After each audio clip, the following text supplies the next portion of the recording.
दोस्तों आज हम बात कर रहे हैं ADHD की और ADHD में जो ट्रीटमेंट ऑप्शंस अवेलेबल है। एजुकेशन असेसमेंट होना भी जरूरी है। ऑक्यूपेशनल थेरेपिस्ट एक टारगेट बिहेवियर पे काम कर रहा है। इसके बाद दोस्तों मैं बात करना चाहूंगा मेडिसिन की। मेडिसिन का रोल क्या है? Stimulants is the best line of treatment. Parent का क्वेश्चन होता है कि हम खाने में क्या दें, कि ये दवाई कब तक देनी पड़ेगी और इस दवाई के क्या साइड इफेक्ट्स होंगे। वो बच्चा अपने ओवरऑल ग्रो करेगा सिर्फ एक मेडिसिन और उसकी थेरेपी के थ्रू। नमस्कार दोस्तों, आज हम बात कर रहे हैं ADHD की और ADHD में जो ट्रीटमेंट ऑप्शंस अवेलेबल हैं बच्चों की। अगर हम शॉर्ट में सिम्टम्स की बात करें तो ADHD का मतलब होता है attention deficit hyper activity disorder. ध्यान की कमी, चंचलता ज़्यादा और इम्पल्सिविटी या इम्पेशेंस। ध्यान की कमी कैसे होती है? जैसे अगर कोई काम कर रहे हैं तो दिमाग कभी इधर जा रहा है कभी उधर जा रहा है। उसके बाद लगातार 1 घंटा अगर टिक के बिठाना जो है वो बहुत ही मुश्किल काम है और चीज़ें भूल जाते हैं। अगर बच्चे को बुलाते हैं तो ध्यान कहीं और होता है तो कई बार सुनता ही नहीं है। उसके बाद 2 लोग घर में बात कर रहे हैं तो बीच में टांग अड़ाना, अपनी टर्न की वेट नहीं कर पाना, लाइन में नहीं लग पाना। उसके बाद बैठे बैठे भी यूँ हाथ हिलाते रहना या यूँ टांगे हिलाते रहना, कुर्सी में आगे पीछे करते रहना, कभी ऐसे कभी वैसे। कई बार तो मेरे टेबल के ऊपर ही टांगे रख लेते हैं बच्चे। बोलते बहुत ज़्यादा है, कई बार उनसे पहले तो शाई होते हैं बट अगर वो थोड़े से खुल जाएँ फिर तो इतनी बातें करते हैं कि उनको चुप कराना मुश्किल हो जाता है। अगर उनके पेरेंट्स से बात कर रहे हो तब भी वो बीच में बात करते रहते हैं। उसकी वजह से पेरेंट्स को भी काफ़ी दिक्कत होती है और ना इलाज करने की कीमत भी काफ़ी ज़्यादा होती है।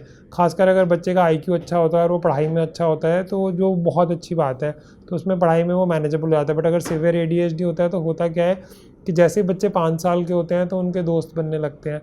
अब ये बच्चे डोमिनेटिंग होते हैं और बोलते बहुत ज़्यादा है, तो शुरू में तो बड़ा मज़ा आता है, सारे सब लोग इनको पसंद करते हैं। उसकी वजह से दूसरे बच्चों के साथ अच्छी फ्रेंडशिप्स भी बना लेते हैं। अच्छी फ्रेंडशिप तो बोलना गलत होगा, एक्चुअली उनको धौंस मारते हैं कि तुम इधर आओ, हमारे हिसाब से खेलो। बट धीरे धीरे जब बाकी बच्चों में भी कॉन्फिडेंस आने लगता है 5 से 8 साल की उम्र में, तो वो क्या होता है, बच्चे भी चिढ़ने लगते हैं और इनको खिलाते नहीं है और क्लास में टीचर इनको अलग से बिठाती है। पेरेंट्स को PTM में बोलती है तो कई बार पेरेंट्स शर्मिंदा होते हैं और कई बार पेरेंट्स लड़ पड़ते हैं। और कई बार ऐसा होता है कि वो लड़के खुद से स्कूल छोड़ देते हैं, या कई बार ऐसा भी होता है कि बच्चा किसी को पीट दे या धक्का मार दे, उसको कोई गंभीर चोट आ जाए तो स्कूल से निकाल भी दिया जाता है। और कई बार 2-3 स्कूल बदलने के बाद ही पेरेंट्स ये निष्कर्ष पे पहुंचते हैं कि अब तो कुछ नहीं हो रहा, अब दिखाना जो है वो बहुत ज़रूरी है। जबकि ये इंडिकेशंस जो है उनको पहले भी मिल रहे थे। जैसे ADHD भी होगा लेवल 1, लेवल 2, लेवल 3 समझ लीजिए, माइल्ड, मॉडरेट या सिवियर। अगर सिवियर ADHD है तो जितना जल्दी इलाज हो जाए उतना बेटर है। और ADHD कॉम्बिनेशंस में भी आ सकता है और अकेला भी आ सकता है कि बच्चे को सिर्फ ADHD हो, ADHD के अलावा उनकी मानसिक क्षमता थोड़ी कम हो या उनको माइल्ड ऑटिज्म हो या कोई और प्रॉब्लम, लर्निंग डिसेबिलिटी हो, तो वो सारी चीज़ें भी देखना ज़रूरी है। इसलिए प्रॉपरली अगर ADHD वाले बच्चे को ADHD है तो उसका IQ और ADHD की असेसमेंट होनी चाहिए। और उसके अलावा अगर लग रहा है तो हमें लगता है पढ़ाई में दिक्कत आ रही है या स्लो राइटर है, तो वो कंसंट्रेशन की वजह से भी हो सकता है। और ऐसा भी हो सकता है कि उसको शब्द बनाने में दिक्कत आ रही हो, क्योंकि 25% को ये वाली दिक्कत भी होती है, तो उसमें उसका एजुकेशन असेसमेंट होना भी ज़रूरी है। अगर ऑटिज़म के फीचर्स हैं तो हम माइल्ड ऑटिज़म को रूल आउट करने के लिए वो भी करेंगे। अगर नहीं है तो उस टेस्ट की ज़रूरत नहीं है और बच्चा नॉर्मली बात कर रहा है तो नहीं है। अगर हम ट्रीटमेंट ऑप्शंस पे आते हैं तो उसमें एक ट्रीटमेंट ऑप्शन होता है ऑक्यूपेशनल थेरेपी, जिसमें दवा की ज़रूरत नहीं पड़ती। बच्चे का ऑक्यूपेशन खेलना तो है नहीं है, मतलब बच्चे का ऑक्यूपेशन काम करना नहीं है, खेलना है। बट क्योंकि उसका खेल नॉर्मल नहीं है, बाकी बच्चे उसे खिला नहीं रहे, दोस्त वो बना नहीं पा रहा, तो उसमें ठहराव और टिकाव के लिए ऑक्यूपेशनल थेरेपी में कैसे मदद लेते हैं उसके लिए हम सारिका मैम से जानेंगे। और उसके अलावा एक और ऑप्शन होती है जो कि मेडिसिन, जिसके बारे में बाद में बात करते हैं। तो ओवर टू सारिका मैम। तो सर, जैसे कुछ बच्चों में ऑक्यूपेशनल थेरेपी जो है वो क्या रोल आता है? पेरेंट का क्वेश्चन होता है कि क्यों करानी है मैं ऑक्यूपेशनल थेरेपी, तो वो उनकी सेंसरी पर काम करते हैं, उनके अटेंशन पर काम करते हैं और कुछ उनके टारगेट पॉइंट्स होते हैं जिस पर, क्योंकि बच्चा रुक ही नहीं पा रहा है, बच्चा कमांड फॉलो नहीं कर रहा, बात नहीं सुन रहा या बीच बीच में वो किसी की बात में इंटरप्ट कर रहा है, तो ऑक्यूपेशनल थेरेपिस्ट उसके पूरे उस बिहेवियर पे भी, टारगेट बिहेवियर पे भी काम करेगा। साथ में जिस तरीके से उसमें हाइपर एक्टिविटी में, जैसे उसमें एकदम से जल्दी आता है कि मैं दौड़ जाऊँ, कूद जाऊँ, तो वेटिंग पर एक्सरसाइजेस देते हैं। कुछ बच्चे होते हैं जो रुकते नहीं हैं या जल्दी जल्दी भागते हैं, तो उनके फिर हम वेटेज लगा देते हैं कि हैंड्स पे वेटेज दे दिया या उनके लेग्स पे वेटेज दे दिया, जिससे कि वो उनमें ठहराव आ जाए, तो वो अपनी चाल में भी रिदम में आ जाएंगे, लाइनिंग पर आ जाएंगे। इस तरीके से एक ऑक्यूपेशनल थेरेपिस्ट उनकी पूरी मदद कर सकते हैं। ऑक्यूपेशनल थेरेपी डालने के अलावा और क्या क्या एक्टिविटीज़ हैं जिसकी जो ऑक्यूपेशनल थेरेपी में होती हैं, जिससे बच्चे का कंसंट्रेशन लेवल जो है वो बेटर होता है या हाइपर एक्टिविटी कम होती है? सर, जिम बॉल का रोल होता है और स्विंग्स का रोल होता है और आपके बीट सॉर्टिंग वाले जो होते हैं वो कराते हैं। साथ में उनमें चना है या राइस, राजमा, उन तीनों को मिक्स करके उनके अटेंशन पे काम किया जाता है। साथ में उनकी राइटिंग के लिए, क्योंकि उनके फाइन मोटर्स पर वर्क करना है। फाइन मोटर मतलब हथेली और उंगलियां। हथेली और उंगलियों पे, जिससे उनकी लिखने की जो क्षमता है वो ऐसा ना हो कि वो स्लो लिखें या वो लिख ना पाएँ या वो टेढ़ा लिख रहे हो। क्योंकि कुछ बच्चे होते हैं वो पेन ऐसा पकड़ते हैं, कुछ बच्चे ऐसा पकड़ते हैं, कुछ की ग्रिप बहुत माइल्ड होती है कि वो उनका इंप्रेशन पेंसिल का बहुत हल्का आता है। तो वो फाइन मोटर्स पे काम करते हैं। पूरे फिंगर्स को किस तरीके से हमें लेना है उस पर कई तरीके की एक्सरसाइजेस कराई जाती हैं। बॉल्स के थ्रू है, आपके क्ले के थ्रू है, समटाइम्स उनको आटा करने के लिए दिया जाता है।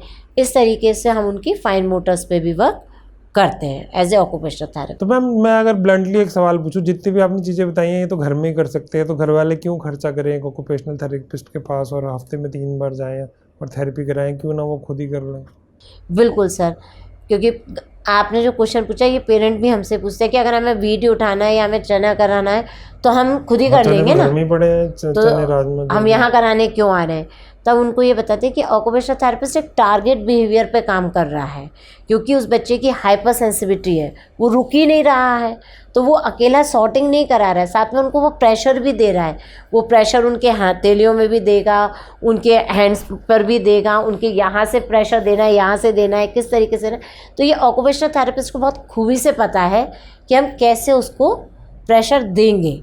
तो क्या हम इसको इस तरह से समझ सकते हैं कि किसी की हड्डी टूट गई है तो उसको टांग ऊपर नीचे ही तो करनी है, बट जो फिजियोथेरेपिस्ट करेगा वो कुछ अलग ढंग से होगी और इंसान खुद करेगा तो अलग ढंग से होगी? बिल्कुल सर, क्योंकि एक प्रोफेशनली जब हम मदद लेते हैं तो वो बहुत जल्दी टारगेट अचीव हो जाता है। अकेले से दो चीज़ों पे काम चांसेस कम हो जाते हैं कि आपने हाइपर की जगह थोड़ा ज़्यादा ही हाइपर कर दिया, हाँ, तो या हाइपो की जगह ज़्यादा ही हाइपो कर दिया, प्रेशर कम है या ज़्यादा है। बिल्कुल। तो प्रोफेशनल, जैसे हम बाल ही कटाते हैं तो हम काट तो खुद भी सकते हैं कोविड के टाइम में, बट वैसे कट नहीं हो पाते, नहीं तो फिर 500, 1500 या 5000 रुपये बाल कटवाने के लिए लोग क्यों देते हैं? बिल्कुल सर, तो जिस तरीके से हर प्रोफेशनल का अपना एक रोल है, वैसे ही ऑक्यूपेशनल थेरेपिस्ट है उसका भी अपना रोल है जो प्रेशर पर और उनकी सेंसिटिविटी पर काम करता है। ठीक है। इसके बाद दोस्तों मैं बात करना चाहूँगा मेडिसिन की। देखिए अगर किसी को ADHD है और वो बच्चा छोटा है, 4 साल का है, 5 साल का है, 6 साल का है, 7 साल का है, 8 साल का है, 10 साल का है, तो ऑक्यूपेशनल थेरेपी के लिए डेफिनेटली जा सकते हैं और रिसर्च के हिसाब से उससे बेनिफिट भी होता है। बट लेवल 1, लेवल 2, लेवल 3 की अगर हम बात करें, लेवल 1 है तो ओके है, 2 या 3 है तो उसमें मेडिसिन के बिना कई बार थोड़ा मुश्किल हो जाता है। और ADHD में इंटरेस्टिंग बात क्या होती है कि 15-16 साल तक आते आते ADHD अपने आप भी ठीक हो जाता है, चाहे वो आप इलाज ना भी कराएं 50% बच्चों में या 40% जो भी रिसर्च कहती है। बट फिर इलाज कराने की ज़रूरत ही क्या है? उसकी ज़रूरत यह है कि बच्चे के अगर दोस्त नहीं बन पाएंगे तो उसके पास कम मौके होंगे कि वो दूसरों से बात कर पाए, वो सीख ही नहीं पाएगा। पहले उसकी सोशल स्किल्स पुअर हैं, बाकी बच्चे उसको खिला नहीं रहे, टीचर उसको जब भी कोई किसी की लड़ाई या पिटाई होती है तो सबसे पहले उसी का नंबर लगता है और उसके बाद तो वो मिस आउट कर जाएगा। तो जब तक अगर वो ठीक होगा तो पढ़ाई में भी मिस आउट कर जाएगा, उस कंसंट्रेशन से नहीं पढ़ पाएगा, पेपर धीरे करेगा, कॉपी नहीं कर पाएगा, हमेशा उसकी मम्मी व्हाट्सएप से दूसरों से होमवर्क ही मांगती रहेगी। तो ये जो सारी प्रॉब्लम्स हैं काफ़ी ज़्यादा होंगी। और कई बार क्या होता है पेरेंट्स छुपाते हैं। आज से 10 साल पहले तो शायद मैं समझ भी सकता था कि स्कूल से छुपाने की ज़रूरत है, अब तो टीचर्स की ट्रेनिंग होती है, टीचर स्कूल में स्पेशल एजुकेटर होते हैं, काउंसलर्स होते हैं, तो सभी स्कूल्स को, सभी टीचर्स को अच्छे से सेंसिटाइजेशन है, उनको ये समझ है, तो छुपाने की ज़रूरत नहीं है। अगर आप बता देंगे तो वो ज़्यादा कोऑपरेट कर पाएंगे, तो दैट इज़ इम्पॉर्टेंट। सर एक मेरा प्रश्न है कि जैसे कई बार पेरेंट आते हैं, असेसमेंट करा लेते हैं पूरा, पर वो मेडिसिन देने के लिए कहते हैं कि हम मेडिसिन क्यों दें या इतनी जल्दी क्यों दें, तो उसमें किस तरीके से हमें पेरेंट को ये कहना है कि मेडिसिन का रोल क्या है इन खास तौर से हम ADHD के बारे में? बच्चा तो उन्हीं का डिसाइड तो वही करेंगे कि मेडिसिन देनी है या नहीं। हम तो आर्किटेक्ट की तरह बोल सकते हैं यहाँ खिड़की बना दीजिए, हवा अच्छी आएगी, और सूरज सुबह निकलेगा बोलेंगे खिड़की यहाँ बनाओ, हमारा पैसा है तो हम तो उसमें कुछ नहीं कर सकते। We are just an expert who can give a proper राय कि क्या करना चाहिए। और बहुत बार ऐसा होता है कि सिवियर ADHD में मेडिसिन के लिए पेरेंट्स नहीं मानते हैं, और जब स्कूल से 1-2 बार थोड़ी कंप्लेंट ज़्यादा आ जाती है, और कई बार तो मैंने ऐसे देखा है कि बच्चा स्कूल ड्रेस में ही आता है, तो शुरू में तो मुझे समझ नहीं आता था, तो वो PTM मीटिंग से आते हैं जहाँ पे पेरेंट्स को थोड़ी झाड़ पड़ती है, या वो लड़के आते हैं, तो उसके बाद उन्हें समझ आता है कि अब शायद दिक्कत हो गई है, और कई बार तो 1-2 स्कूल भी चेंज कर चुके होते हैं। दवाइयाँ जो बनी हैं वो 2 कैटेगरी के आती हैं, एक स्टिमुलेंट होती है और एक नॉन स्टिमुलेंट होती है। आजकल गूगल का ज़माना है तो लोग अच्छी खासी रिसर्च करके आते हैं और खुद के लिए करते हैं। जब बच्चों को होता है तो इंसान करता ही है, जो उसका हक बनता भी है और उसे करनी भी चाहिए रिसर्च। और मैं तो बल्कि कहता हूँ कि आप रिसर्च कीजिए और सवाल पूछिए। हमारी बाकायदा बुक में लिखा हुआ है, मैं तो कई बार पेरेंट्स को बुक खोल के दिखा देता हूँ कि इसमें लिखा हुआ है कि stimulants is the best line of treatment. Best line का मतलब सबसे पहले इसी को इस्तेमाल करना चाहिए, जो मिथाइलफेनिडेट के नाम से टैबलेट्स हमारे इंडिया में मिलती हैं। और मिथाइलफेनिडेट की जो डोज़ होती है वो वेट के हिसाब से होती है, 0.5 to 1 मिलीग्राम पर केजी बॉडी वेट होता है कि अगर कोई बच्चा 20 किलो का है तो उसको 10 मिलीग्राम से लेकर 20 मिलीग्राम तक की डोज़ दी जा सकती है। उसके अलावा नॉन स्टिमुलेंट में एटामॉक्सिडिन आती है। अब स्टिमुलेंट का थोड़ा सा पंगा ये होता है कि कई बार उससे उल्टी का मन करता है, पेट में दर्द होता है, ज़रूरी नहीं है सभी को। साथ में ये भी लिखा हुआ है बेस्ट लाइन ऑफ ट्रीटमेंट, और ये भी है कि इट इज़ क्वाइट सेफ़। अब रेयर साइड इफेक्ट में तो मिर्गी के दौरे भी पड़ सकते हैं, मैं कुछ छुपाना नहीं चाहता, बट जिसको पढ़ते हैं उसी को पढ़ते हैं, बहुत रेयर होता है। और किसी को अगर ऑलरेडी पढ़ रहे हैं तो अवॉइड करना चाहिए। इवन किसी को टिक डिसऑर्डर है तो उसको मिथाइलफेनिडेट नहीं दे सकते। अगर किसी को बच्चे को टिक भी है और ADHD भी, और या किसी को हार्ट की कोई प्रॉब्लम है तो वो बता सकते हैं, शेयर कर सकता है, डॉक्टर उनसे पूछ सकता है, तो उसमें वो होता है। आमतौर पे दवाइयाँ बच्चे अच्छे से टॉलरेट कर लेते हैं और कम डोज में स्टार्ट कर सकते हैं। जब कंफर्टेबल होते हैं उसके बाद डोज बढ़ा सकते हैं। मैंने कई बार ऐसा देखा है कि काफ़ी पेरेंट्स कई बार बहुत ज़्यादा टची भी होते हैं तो वो डोज़ बढ़ाने ही नहीं देते। वो कहते हैं हम तो सहन कर रहे हैं, टीचर भी एडजस्ट कर ले, बच्चे पे क्यों नहीं ध्यान दे रहा। अब ये समझना पड़ता है कि घर में बच्चा 3-4 लोग संभाल रहे हैं एक ही बच्चे को, वहाँ पे टीचर 25-40 बच्चों को कैसे संभालेगी जब बच्चा इधर से उधर भागेगा। और दिक्कत मेनली तब आती है जब बच्चा किसी की पिटाई कर देता है या लड़ाई हो जाती है या पेरेंट भी परेशान हो जाता है। ज़रूरी नहीं है कि सारे ADHD वाले बच्चे बदतमीज़ी होते हैं या पीटते हैं। कई बार बच्चे सिर्फ हाइपर एक्टिव या इनअटेंटिव होते हैं और वो पिटते रहते हैं, उनमें इतना कॉन्फिडेंस नहीं होता कि वो दूसरे बच्चों को मार सकें, बट क्योंकि उनके फ्रेंड्स नहीं बनते और उन पर कंप्लेंट ज़्यादा हो जाती है तो वो भी शिकायत रहती है। तो हम अपने आप को एजुकेट करें, हमारे जो भी डर हैं वो सवाल हम पूछें, मेडिसिन को लोएस्ट डोज में ट्राई करें। जब वो पेशेंट कंफर्टेबल हो जाए, बच्चा कंफर्टेबल हो जाए, उसके बाद उसे मेडिसिन दें। और कई बार ऐसा भी होता है कि ADHD के साथ बच्चे को माइल्ड ऑटिज्म है या फिर कोई और थेरेपी चलानी है, तो अगर बच्चा कंसंट्रेट ही नहीं कर पाएगा तो वो थेरेपी नहीं हो पाएगी। और थेरेपी छोड़िए, सिर्फ ADHD है, वो स्कूल में होमवर्क की कॉपी नहीं कर पा रहा, वो प्लेग्राउंड में काम नहीं कर पा रहा, टीचर जब बुला रही है तो वो इधर उधर देख रहा है, इवन एग्ज़ाम में भी वो इधर उधर देख रहा है, तो उसमें बहुत दिक्कत आती है। तो उसकी वजह से सोशल स्किल्स का भी नुकसान हो रहा है, जो वो पढ़ाई कर सकता है वो भी नहीं हो पा रहा। और अभी रिसेंटली एक लेडी आई थी जो मेरे से बात कर रही थी कि इसका स्कूल चेंज करा दें। इनका स्कूल चेंज कराने से आपका बच्चा थोड़ी चेंज हो जाएगा, ये प्रॉब्लम्स बदल जाएंगी। सिर्फ ये होगा कि, और 1-2 बार तो मैंने ऐसा भी देखा है कि एक स्कूल चेंज कराया और अगले स्कूल में कराया, स्कूल वालों ने 2 दिनों में ये ऑप्शन दे दिया कि फ़ीस वापस ले लो, हम पूरा रिफ़ंड दे रहे हैं, हमें ये बच्चा नहीं चाहिए। तो उसके बाद वो खौफ में आ गए, फिर उन्होंने इलाज शुरू किया। तो सबका अपना अपना थ्रेशोल्ड होता है। साइकियाट्रिस्ट के पास जाना ही बहुत बड़ी बात है, और उसके बाद इलाज के लिए मेडिसिन लेना उससे भी बड़ी बात है, और बच्चे को देना उससे भी बड़ी बात है। मैं ये समझ सकता हूँ, बट एज एन एक्सपर्ट और लगातार काफ़ी सारे लोगों को मेडिसिन देने के बाद, अच्छे रिजल्ट देखने के बाद, और 50% बच्चों का तो ADHD लाइफ लॉन्ग मेंटेन रहता है। और हमने काफ़ी सारे वीडियोज़ अडल्ट ADHD पे भी बनाए हैं, और बहुत मतलब 500-1000 लोग हैं अडल्ट ADHD के जो मेडिसिन लेते हैं, तो वो अभी भी ले रहे हैं। अब उसमें अभी भी क्यों ले रहे हैं? क्योंकि वो 50% का ADHD जो है वो 12-15 साल या 20 साल की उम्र में जाके ठीक होगा। तो अगर कोई 6 साल का बच्चा है तो उसको 8-10 साल के लिए दवा लेनी ही पड़ेगी। उससे फ़ायदा होगा, उसके फ्रेंड्स बन जाएंगे, पढ़ाई में थोड़ा ठीक रहेगा, और पेरेंट्स रियलाइज़ भी करते हैं। और कई बार ऐसा भी होता है कि सबके बस की नहीं होती कि वो ऑक्यूपेशनल थेरेपी के लिए हफ्ते में 3 बार आ सकें, सेशंस के पैसे दे सकें, और 12-12 सेशंस के वो 8-10 हज़ार रुपये दें। तो उसमें ये होता है कि आपने सिंगल मेडिसिन दी और वो 20-25-40 रुपये जो भी आपका पर डे का खर्चा हो रहा है, उसमें आपका बच्चा बिल्कुल ठीक है तो कोई प्रॉब्लम नहीं है। आपने मेडिसिन देनी है, जैसे उसका वेट बढ़ेगा उस हिसाब से डोज़ कम या ज़्यादा जो भी होगी वो देखी जाएगी। टाइम के साथ अगर डोज़ की ज़रूरत नहीं पड़ेगी तो वो भी बंद कर देंगे। और 50% लोगों में ऐसा भी होता है कि लाइफ लॉन्ग लेनी पड़ेगी, क्योंकि है प्रॉब्लम क्या है, जैसे अगर बच्चा 6 से 8 साल का है तो उसकी स्कूल वाली प्रॉब्लम्स होंगी। बच्चा अगर टीन एज में है तो उसका नशे करने के चांसेस ज़्यादा हो जाएंगे, सेक्सुअलिटी के चांसेस ज़्यादा हो जाएंगे, रैश ड्राइविंग के चांसेस ज़्यादा हो जाएंगे, एक्सीडेंट के चांसेस ज़्यादा हो जाएंगे। अगर वो कॉलेज में जाता है तो उसको वो अपने पोटेंशियल पे नहीं अचीव कर पाएगा, उसको ढंग से जॉब नहीं मिलेगी, मल्टीपल जॉब चेंज होंगे, पार्टनर्स के साथ फाइट होंगी, डाइवोर्स रेट ज़्यादा होंगे। ये तो वैसे है जैसे आपने बढ़िया सब्जी बनाई और उसमें नमक नहीं डाला, चाहे वो दाल है या मटर पनीर है या आपका बटर चिकन है, जो भी आपको पसंद है। तो अगर नमक डालने से ही सब्ज़ी बढ़िया हो सकती है तो फीकी खाने की क्या ज़रूरत है। मैं इतना ही कहना चाहूँगा, बाकी तो पेरेंट्स मालिक हैं, जो वो चाहते हैं वो कर सकते हैं। सर एक क्वेश्चन मेरा और है कि जैसे पेरेंट का क्वेश्चन होता है कि हम खाने में क्या दें। हाँ ये मैम, ये बहुत इंपॉर्टेंट क्वेश्चन है एक्चुअली। ये तो मैं पर्सनली खुद भी फॉलो करता हूँ।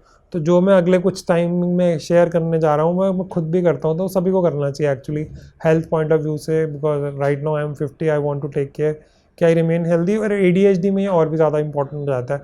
सबसे इंपॉर्टेंट होता है शुगर ना दें। अब शुगर से लोग समझते हैं सिर्फ चीनी, चीनी नहीं है, वो हनी में भी होगा, वो गुड़ में भी होगा। हाँ डेफिनेटली गुड़ और हनी में थोड़े से न्यूट्रिशनल वैल्यू ज़्यादा होगी कंपैरेटिवली टू चीनी, वो तो मैं डाउट नहीं है। बट जैसे ही शुगर अचानक बढ़ती है बच्चा और ज़्यादा हाइपर एक्टिव हो जाता है। तो लोग चीनी तो समझ जाते हैं बट चॉकलेट की चीनी नहीं समझते, या बोर्नविटा की चीनी नहीं समझते। अब तो बोर्नविटा पे फूड फार्मा का बहुत बढ़िया वीडियो है जिसमें चीनी कितनी होती है। टैंग की चीनी नहीं समझते, आइसक्रीम की चीनी नहीं समझते क्योंकि उसमें प्यार होता है। उसके बाद बर्गर तो वो तो नमकीन होता है, उसमें चीनी कैसे होगी? उसका रीज़न क्या है? वो मैदा है।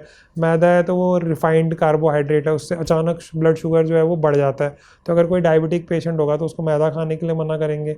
तो मैदा नहीं खानी चाहिए, चीनी नहीं खानी चाहिए।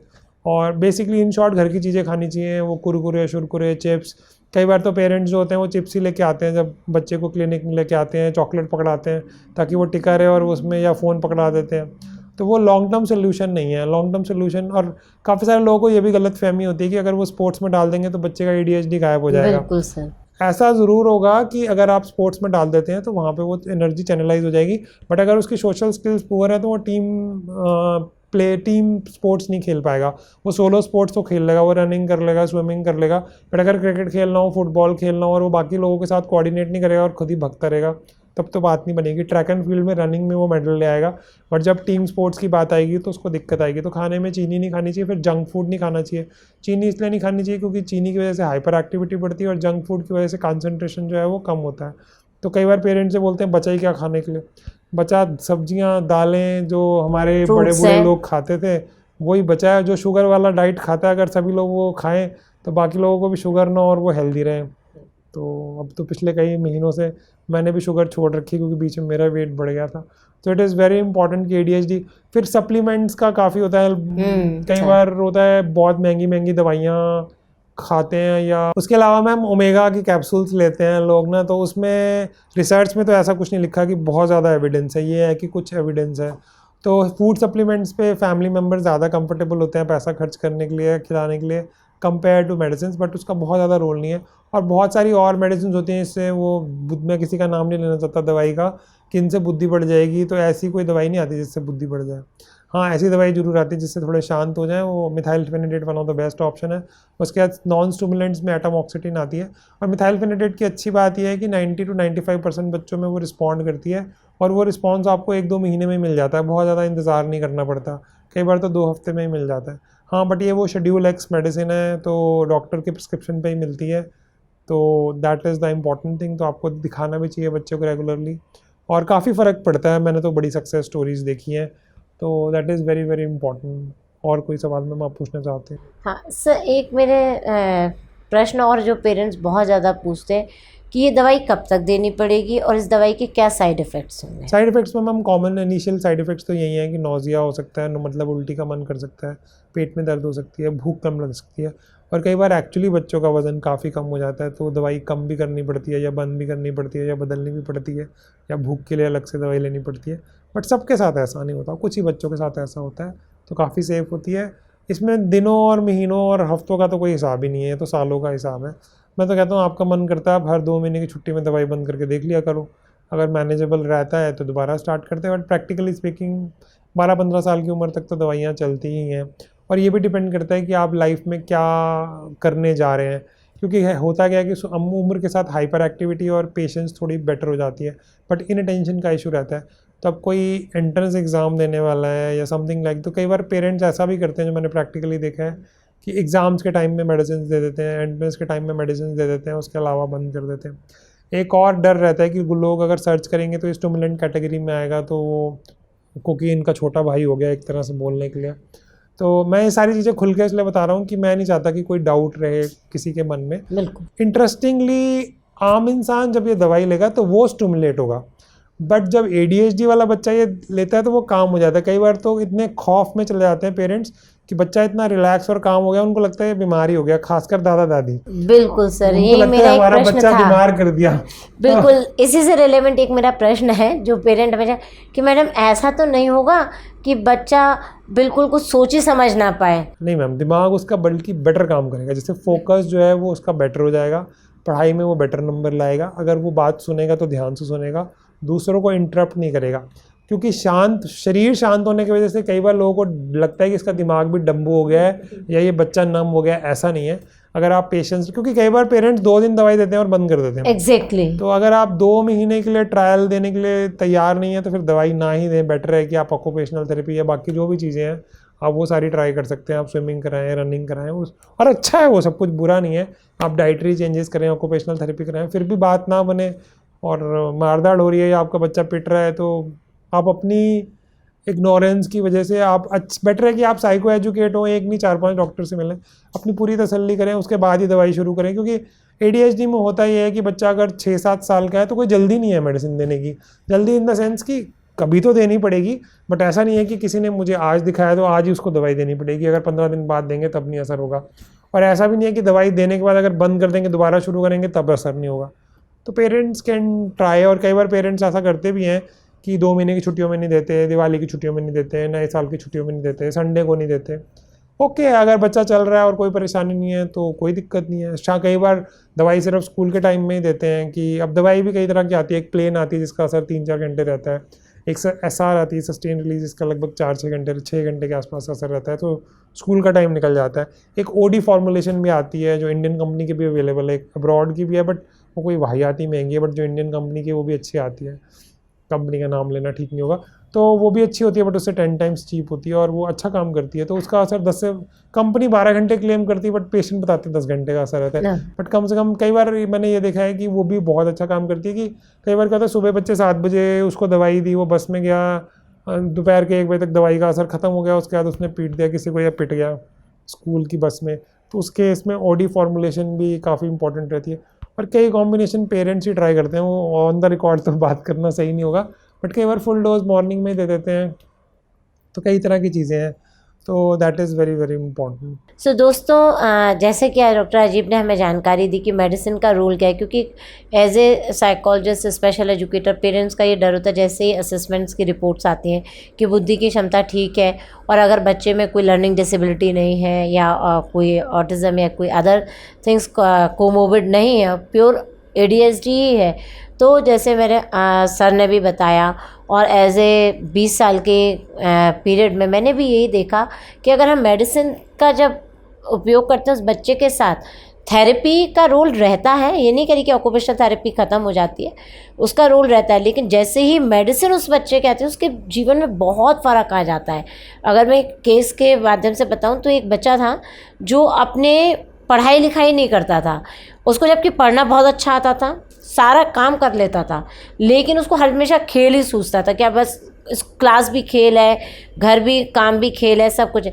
लेकिन जब उसकी मेडिसिन शुरू हुई, क्योंकि उन्होंने कहा कि तो हम ऑक्यूपेशनल थेरेपी तो कर रहे हैं, स्पेशल एजुकेशन शुरू कर दो, पर मैंने कहा मैं स्पेशल एजुकेशन करूँगी कहाँ, वो बच्चा पढ़ता अच्छा है, उसमें कोई स्पेलिंग की गलती नहीं है, कोई सिर्फ कंसंट्रेशन इशू है, और वो भी कंसंट्रेशन सिर्फ एक दवाई देने से हम बेहतर कर सकते हैं, तो क्यों ना हम लें। और उन्होंने पूरा फैमिली ने साइको एजुकेट हुए। सबसे पहले उनके दादाजी आए साइको एजुकेट होने के लिए, क्योंकि उनको ये डर था कि मेरे बच्चे में कहीं ऐसा तो नहीं हो कि वो ऐसे बिल्कुल मासूम बन जाएगा, हम उसका बचपन छीन रहे हो।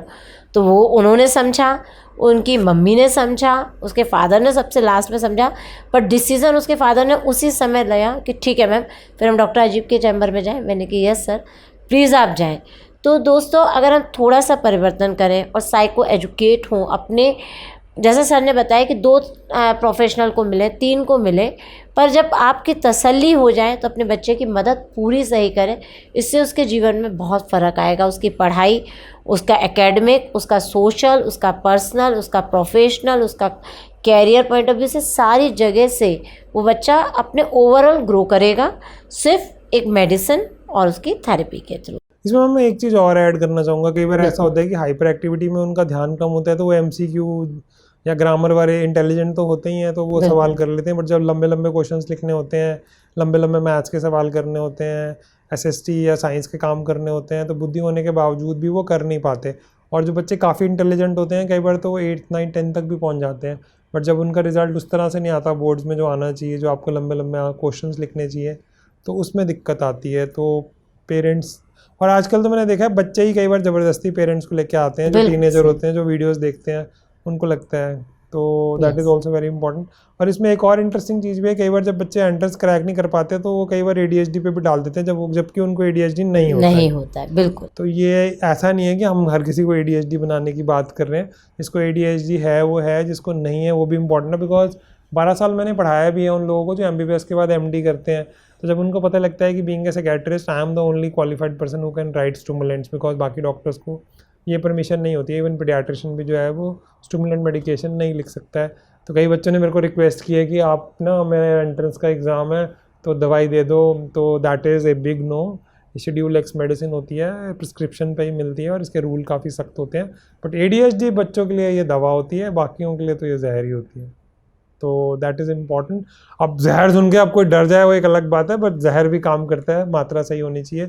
इसको देना है किस मात्रा में देना है, कैसे देना है, उसका फ़ायदा काफ़ी होता है। तो दोस्तों आज हमने जाना ADHD के क्या लक्षण होते हैं, हाइपर एक्टिविटी, इम्पल्सिविटी और इनअटेंशन, और ये बचपन से ही होती है और ये आगे लाइफ लॉन्ग भी चल सकती है और 50% में ये ठीक भी हो सकती है। ट्रीटमेंट में अगर माइल्ड है तो ऑक्यूपेशनल थेरेपी बहुत ही अच्छा ऑप्शन है, और अगर लेवल 2 या लेवल 3 की है तो उसमें मेडिसिन भी बहुत अच्छा ऑप्शन है। इसके साथ कोई एडिशनल प्रॉब्लम्स भी हो सकती हैं, जैसे लर्निंग डिफ़िकल्टी, जिसमें डिसलेक्सिया, डिस्ग्राफिया ये सब हो सकता है, या माइल्ड ऑटिज़म या IQ का इशू भी हो सकता है। अगर वो एडिशनल इश्यूज़ हैं तो हमें कुछ और थेरेपीज़ की भी ज़रूरत है, और हमें ये अपने टीचर के साथ भी शेयर कर देना चाहिए बच्चे की, ताकि उसको भी सेंसिटाइजेशन हो। स्कूल सिस्टम काफ़ी बेटर हो गया है, तो बच्चों की लाइफ को बेहतर करें और वो अपनी पोटेंशियल को जी सकें और अपनी ज़िंदगी को एंजॉय कर सकें। आज के लिए इतना ही, धन्यवाद।